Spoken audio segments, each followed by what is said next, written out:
हमारे लोगों की ताकत को पूरी नजर से देखते हैं, हमारी जमीनों पर कब्जा करने की सोच रहे हैं। हम उनकी बर्बाद लगी वालों को मैं चाहता हूँ हमारे उलमाओं के नाम पर हमको घटाने वाले चाहे हिंदुस्तान से हमारी जगह को छीनने की कुछ लोग नापाक कोशिश कर रहे हैं। इस कोशिश को हम लोग नाकाम करेंगे, अहमियत रखेंगे भाई, अपनी गर्दनें कटा देंगे, लेकिन उलमाओं की बात को काटने नहीं देंगे भाई। उलमाओं का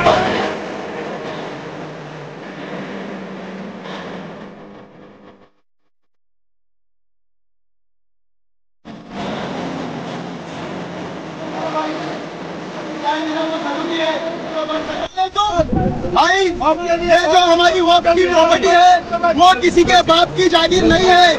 वो हमारे मुसलमान के बुजुर्गों ने अपनी उम्मत के लिए, अपने मुसलमानों के लिए वक्त की है।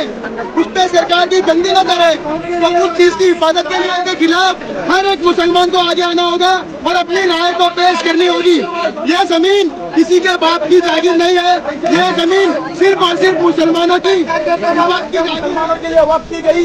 मुसलमानों के बुजुर्गों के लिए आप इस पे उलमा की ताकत बनिए और अपना QR स्कैन करके अपना राय दीजिए।